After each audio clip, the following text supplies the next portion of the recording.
27 मई 1964 को जवाहरलाल नेहरू का निधन हुआ था। 15 अगस्त 1947 से लेकर के 27 मई 1964 तक वे भारत के प्रधानमंत्री रहे और उन्होंने स्वतंत्र भारत में पहला प्रधानमंत्री होने का गौरव प्राप्त किया। जब देश स्वतंत्र हुआ उस समय देश विषम परिस्थितियों में गुजर रहा था। ऐसी स्थिति में देश का नेतृत्व करना एक कठिन चुनौती थी। सबसे बड़ी चुनौती थी देश के एकता को बनाए रखने की, क्योंकि विगत में यह देश एक राजनीतिक या प्रशासनिक इकाई में नहीं रहा था और प्रायः विदेशी सत्ताओं के अधीन भी होता रहा था। तो सबसे अधिक चिंता हमारे देश के नेताओं को यह थी कि अपने देश को किस तरह से एक रखा जाए। तो जवाहरलाल नेहरू का यह स्पष्ट रूप से मानना था कि हमारे देश की एकता जो है ये बाहर से कोई थोपी गई चीज़ नहीं है और अपने देश की विविधता का वर्णन करते हुए उन्होंने विविधता में एकता का संदेश दिया था। राष्ट्रीय एकता को वे इतना महत्वपूर्ण मानते थे कि 1952 में उन्होंने कहा था कि देश के लिए सबसे महत्वपूर्ण कारक राष्ट्रीय एकता है। राष्ट्रीय एकता देश के लिए सबसे महत्वपूर्ण कारक है। 1957 में उन्होंने कहा कि सभी कार्यों से बढ़ कर के भारत का आर्थिक विकास सबसे बड़ा कार्य नहीं है, अपितु उससे भी बड़ा कार्य है भारत के लोगों की मनोवैज्ञानिक और भावनात्मक एकता। तो आज लोग यह समझने लगते हैं कि आज जो यह देश का निर्माण हुआ है, आज जिस प्रकार का सशक्त एकीकृत भारत हमारे सामने है, यह पहले भी ऐसा था। ऐसा नहीं है। वास्तव में इस देश का एकीकरण जो है आधुनिक विचारधारा के अनुसार ही हुआ है। यूरोप से चली जो मानवतावादी आधुनिक विचारधारा है, जो आधुनिक लोकतांत्रिक गणराज्य की परिकल्पना है, उसके आधार पर ही इस देश का एकीकरण हुआ है। और आधुनिक विचारधारा के संवाहक जवाहरलाल नेहरू थे। आधुनिक विचारधारा की संवाहक कांग्रेस पार्टी भी थी। कांग्रेस के सभी नेता जो थे वो मानवतावादी लोकतंत्र के आधारभूत सिद्धांतों पर एकमत थे, यानी कि नागरिक स्वतंत्रताएं यानी स्वतंत्रता और समानता, जनता का राज्य, धर्मनिरपेक्ष राष्ट्र की अवधारणा, इन सब मुद्दों पर सभी नेता एकजुट थे।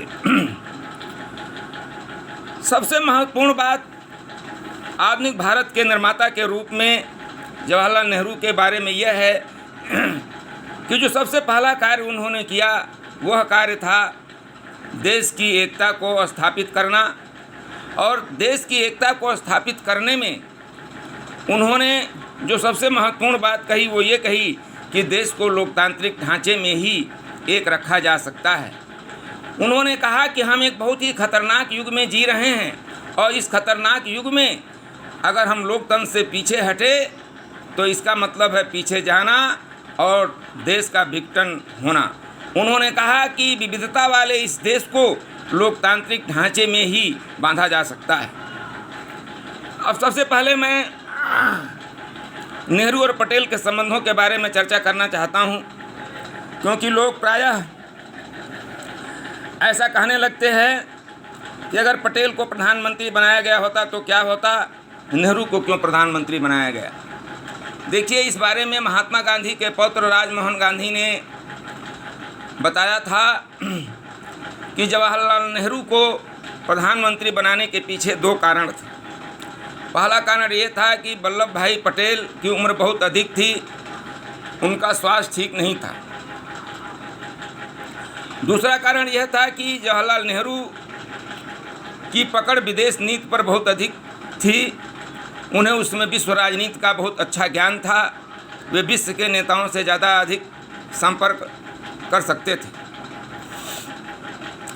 मैंने जब वल्लभ भाई पटेल और महात्मा गांधी के पत्र व्यवहारों का अध्ययन किया तो मैंने पाया कि सन 1934 से ही वल्लभ भाई पटेल अपने खराब स्वास्थ्य के बारे में चिंतित थे और बार बार अपने खराब स्वास्थ्य का हवाला दिया करते थे।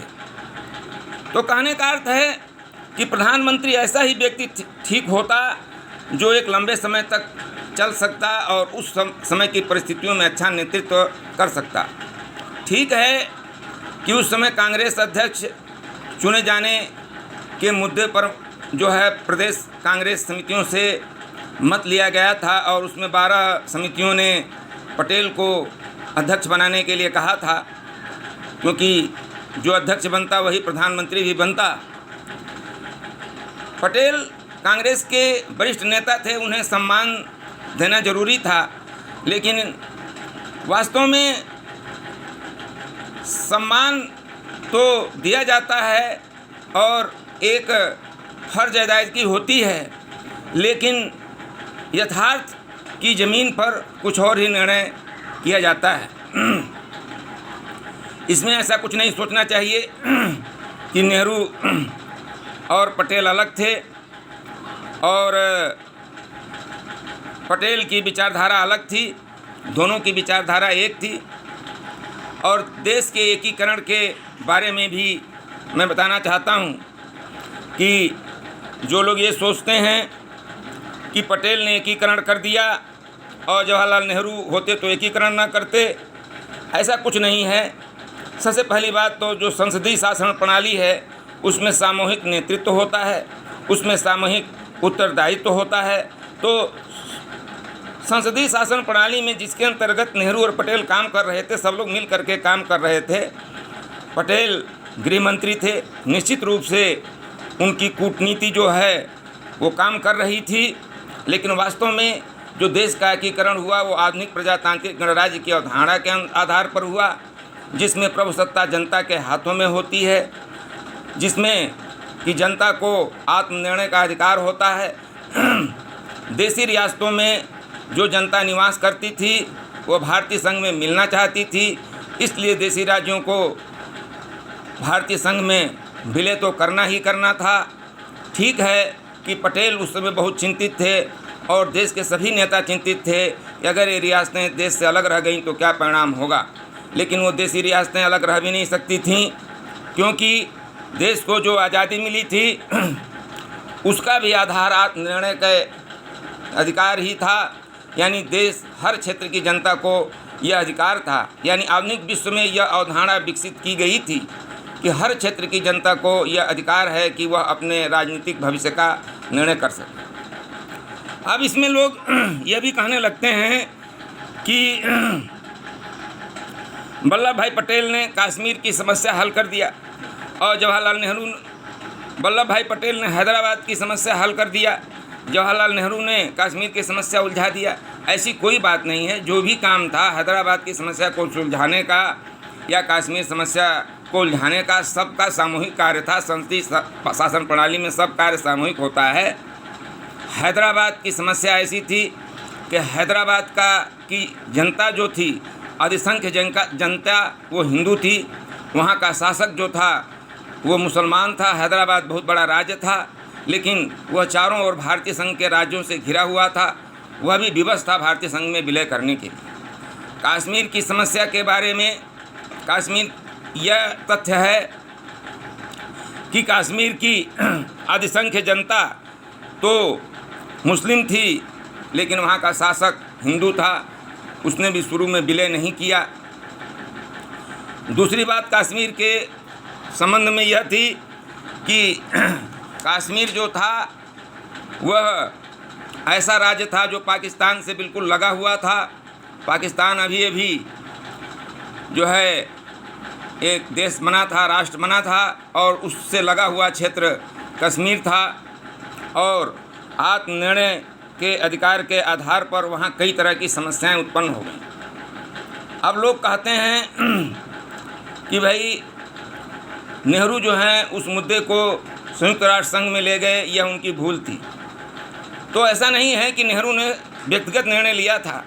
पटेल ने खुद कहा था कि हम लुका छिपी का खेल नहीं खेलना चाहते थे, इसलिए हम कश्मीर मुद्दे को संयुक्त राष्ट्र संघ में ले गए। उन्होंने यह भी कहा था कि कश्मीर के मुद्दे को संयुक्त राष्ट्र संघ में ले जाना एक अंतिम विकल्प था। तो हमें ये मानना होगा कि जवाहरलाल नेहरू आधुनिक भारत के निर्माता थे और उन्होंने इस देश को संगठित किया।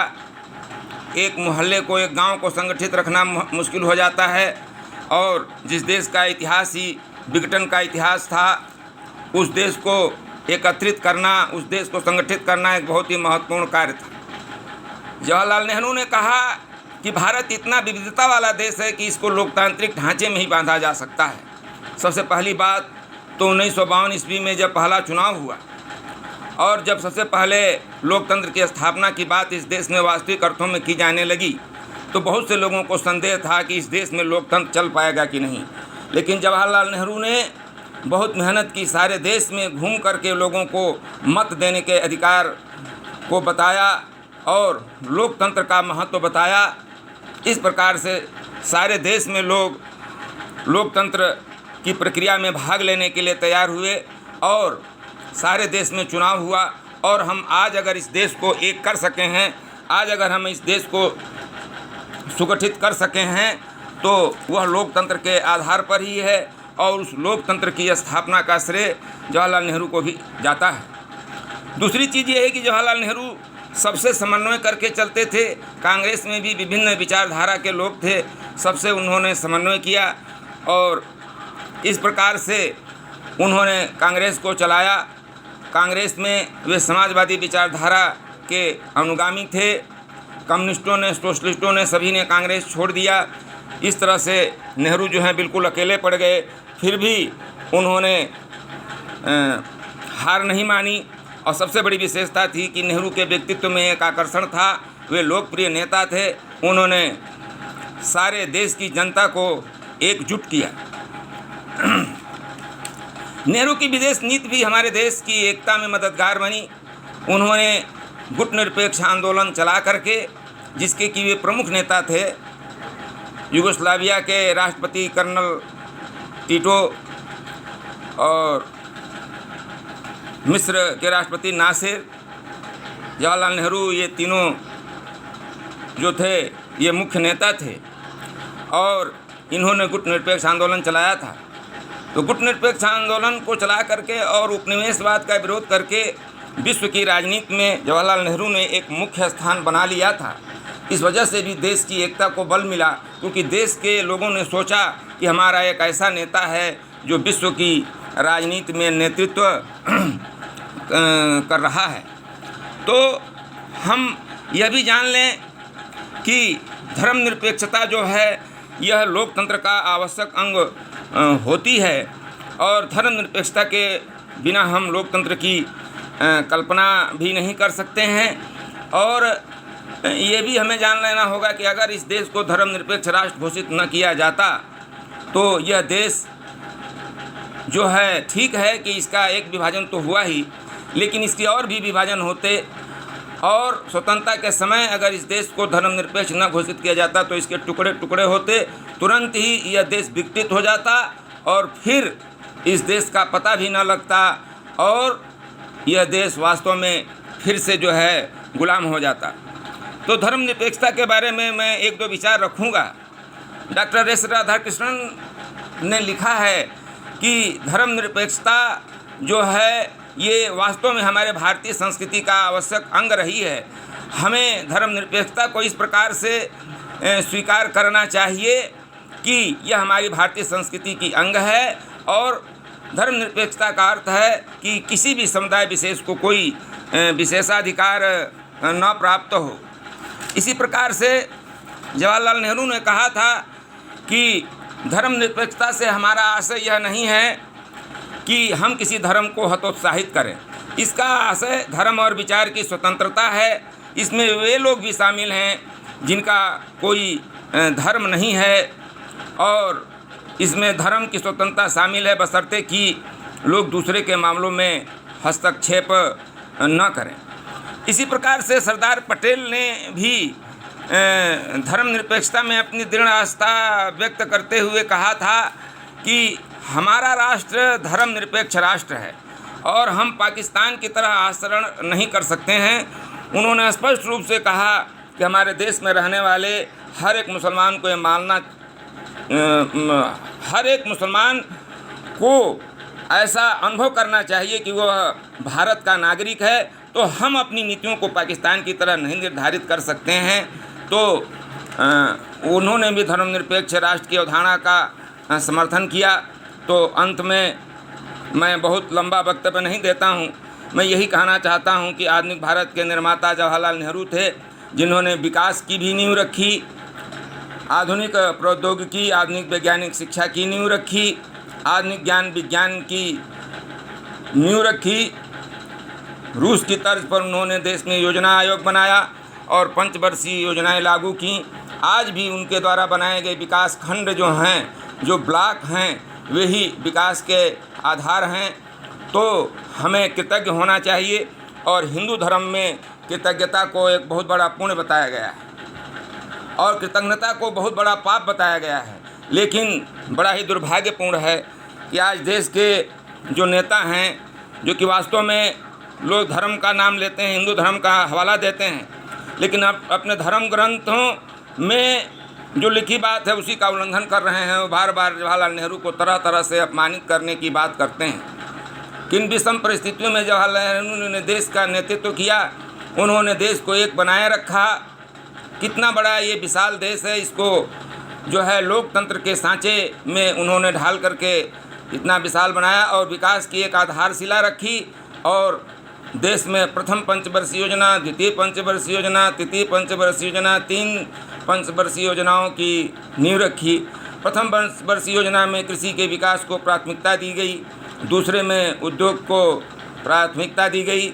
उन्होंने भाखड़ा बांध, रिहंद बांध जैसी योजनाओं को कहा कि ये भारत के नए तीर्थ हैं। तो हम आज 27 मई को उनकी पुण्यतिथि पर आधुनिक भारत के निर्माता को सादर नमन करते हैं और सभी भारतवासियों से अपील करते हैं कि वे भारत हमारा तभी उन्नति कर सकता है जब हम उनके बताए जो है उनके द्वारा दिखाए गए पद चिन्हों पर चलें। तो किसी प्रकार से उनका निरादर नहीं होना चाहिए और हमारा देश तभी जो है संगठित रह सकता है, तभी जो है शक्तिशाली रह सकता है जब हम जवाहरलाल नेहरू के द्वारा बचाए गए सिद्धांतों के आधार पर चलेंगे। तभी हम एक रह सकते हैं और विकास भी कर सकते हैं और दुनिया में अपना नाम भी कर सकते हैं।